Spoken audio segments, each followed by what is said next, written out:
আসসালামু আলাইকুম আরহামাতুল্লাহ। প্রিয় দর্শক এবং শ্রোতা, আজকে খুব সুন্দর এবং জনপ্রিয় একটি গাছের নাম বলবো, যে গাছটি রয়েছে ৮০ দশক, ৯০ দশক এবং ৭০ দশকের জনপ্রিয়। আমাদের প্রিয় দাদা দাদি এবং মামা মামি খালা খালু যারা রয়েছেন, বিশেষ করে বেয়াই এবং বেআইনদের জন্য খুব জরুরি একটা পণ্য। সেরকম একটি গাছের একটি ফলের, সেই গাছটি আপনাদেরকে আমি চিনিয়ে দিচ্ছি। সেটি হচ্ছে সুপারি গাছ। সুপারি গাছ একটি অর্থকারী ফসল এবং অর্থকারী গাছ।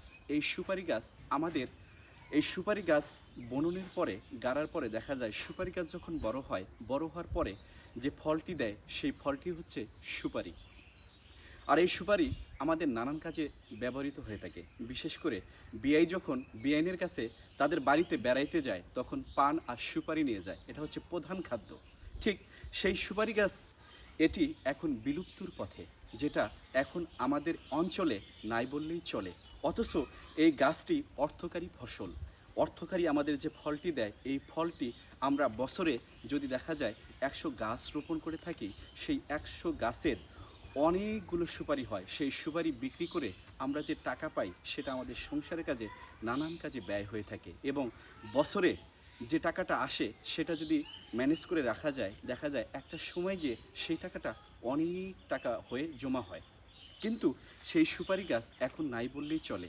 আসুন, এই সুপারি গাছ আমরা এখন বিশেষ করে আমাদের বাড়ির আঙিনায়, যেমন পুকুরের পাশে, বাড়ির একটু খোলা জায়গায় কিংবা পাগারের পাশে যদি দেখা যায় লম্বা করে সুপারি গাছ লাগানো যায়, দেখা যায় যে অনেক সময় এই সুপারি গাছ যদি মনে করেন ৫০টা কিংবা ১০০টা কিংবা ১০টা কিংবা ২০টা কিংবা ৪০টা এইভাবে সুপারি গাছ লাগানো যায়। এই সুপারি গাছ একসময় বড় হয়ে যে সমস্ত সুপারিগুলা দেয়, সেইগুলা দেখা যায় যে বাবা মায়ের একটা সময় যখন তারা টাকা উপার্জন করে, তাদের ছেলে সন্তান বড় হয়ে যায়, একটা সময় তাদের সেই ছেলে সন্তানগুলো ব্যস্ত হওয়ার পরে তাদের সংসার হয়ে যায়, তখন বাবা মাকে দেখার কেউ থাকে না।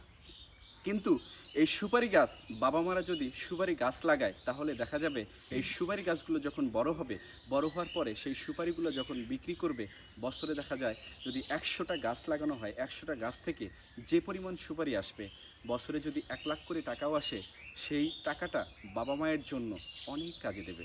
তাই প্রিয় বাবা মাকে বলছি, আপনারা গাছ লাগান, পরিবেশ বাঁচান।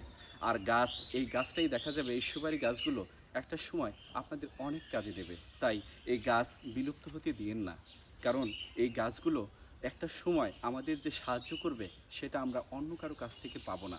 তাই সবাই সচেতন হন, কৃষিপণ্য, কৃষিকে বাঁচিয়ে রাখুন। কৃষি আমাদের দেশ প্রধান দেশ, তাই এই কৃষিকে যত দূর পারেন এগিয়ে নিয়ে যান। আর সুপারি গাছ একটি অর্থকারী ফসল। এই গাছটি সবাই বেশি বেশি করে রোপণ করুন। সবাই ভালো থাকুন, সুস্থ ও সুন্দর থাকুন। আল্লাহ হাফেজ।